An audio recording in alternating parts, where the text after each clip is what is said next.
तो चलिए आज के हमारे टॉपिक की शुरुआत करते हैं। आज का हमारा टॉपिक रहेगा वैदिक काल, वैदिक पीरियड। तो इसका वैदिक काल का टाइम पीरियड है 1500 BC से 600 BC। इसे ही आर्यों का कुल या आर्यों का युग कहा जाता है, जिसका अर्थ है ऊंचा कुल। वेद का अर्थ है ज्ञान। वेद एक संस्कृत भाषा का शब्द है। टोटल वेद कितने हैं? 4 हैं।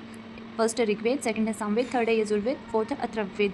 ऋग्वेद, सामवेद और यजुर्वेद को मिलाकर ही त्रिवेद कहा जाता है। ऋग्वेद विश्व की सबसे प्राचीन किताब ऋग्वेद है।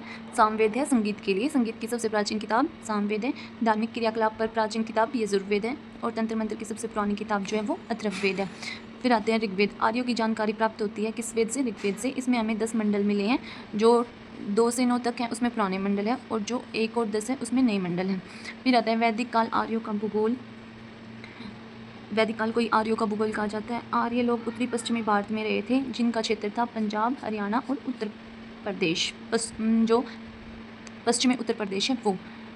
हमें इसमें 7 नदियों के नाम मिले हैं। पहले नाम था जिसका सिंधु, वो उसको इंडस कहा जाता है। पहले जिसका नाम था वितस्ता, झेलम नदी बोला जाता है। अस्किनी का नाम चेनाब है। पुरुषपारिणी का रावी नदी, विपाशा का व्यास नदी, स्तुद्री का सतलुज नदी, तृष्णा का सरस्वती नदी। 7 नदियों के क्षेत्र को कहा गया है सब सिंधु। फिर है सबसे अधिक उल्लेखित नदी, जो ऋग्वेद में सबसे अधिक उल्लेखित है वैदिक काल में, वो है सिंधु नदी। इसका टोटल 10 बार नाम मिला है। फिर है वैदिक काल की सबसे पवित्र नदी कौन सी है? वो है सरस्वती नदी। वैदिक काल की अर्थव्यवस्था पशुपालन आधारित थी। जो वैदिक काल की अर्थव्यवस्था थी, इसमें घोड़ा सबसे प्यारा जानवर माना जाता था। गायें सबसे महत्वपूर्ण होती थी, क्योंकि गायें विनिमय का साधन थी उस समय। गाय की देखभाल करने वाले को दुलित्री कहा जाता है, और जिसके पास सबसे ज़्यादा गाय होती थी उसे गोमत कहा जाता था। इस काल में कुछ खेती के साक्ष्य भी मिले हैं, जिसमें मुख्य थी चावल, गेहूं और जौ। चावल को पहले व्री कहा जाता था, और गेहूं को गोधुम कहा जाता था, जौ को यवा कहा जाता था। सबसे महत्वपूर्ण जो फसल थी वो थी उस समय की जौ।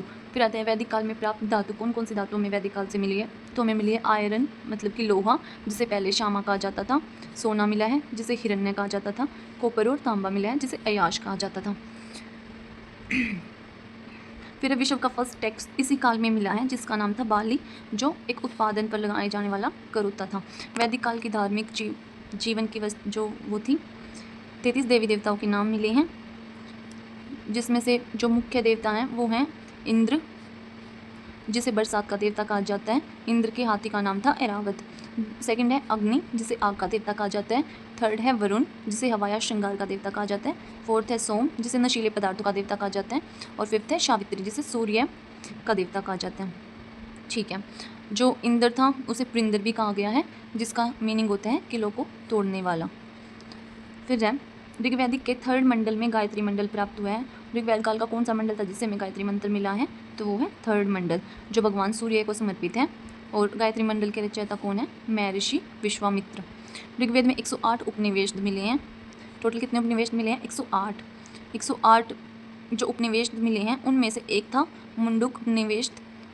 इससे मिला है हमें सत्यमेव जयते, जो भारत सरकार का आदर्श वाक्य है। और उपनिवेश का मीनिंग होता है समीप या पास बैठना। फिर है वैदिक काल का सामाजिक जीवन। तो 10 मंडल के साक्ष्य मिले हैं वर्ण व्यवस्था से, और इसे जो सामाजिक जीवन था उसको 2 भागों में डिवाइड किया गया है। एक थी आश्रम व्यवस्था, एक थी वर्ण व्यवस्था। आश्रम व्यवस्था में जीवन के चरण दिए गए हैं, जिसमें फर्स्ट है ब्रह्मचार्य, जो छात्र का जीवन होता है। सेकंड है गृहस्थ जीवन, जो पारिवारिक जीवन होता है। थर्ड है वर्णप्रस्थ जीवन, जो आंशिक संन्यास का जीवन होता है। फोर्थ है सन्यासी, जो जिम्मेदारियों से मुक्त। फिर है सेकंड जो था हमारा वर्ण व्यवस्था थी, उसमें मिले हैं हमें 10 मंडल के साक्ष्य मिले हैं। जो वर्ण व्यवस्था थी उसका अर्थ कर्मों पर आधारित थी, मतलब जो वर्ण व्यवस्था थी उसमें जो काम करते थे उस समय उन पर आधारित जीवन था। तो वर्ण व्यवस्था को 4 भागों में बांटा गया है। जो मुंह से निकले थे उनको बोला जाता है ब्राह्मण, भुजाओं से निकलने वाले को बोला जाता है क्षत्रिय, उदर से निकलने वाले को बोला जाता है वैश्य, बनिया व्यापारी, और जो पैरों से निकले थे उनको बोला जाता है शूद्र। जब आर्य गंगा व यमुना की तरफ बढ़ रहे थे तो यूपी व बिहार में बसे थे। फिर आता है उत्तर वैदिक काल। इसमें 2 जनजातियाँ मिली हैं, एक थी भारत, एक थी पुरु। जो 2 जनजातियाँ मिली हैं वो भारत और पुरु में रहती थी।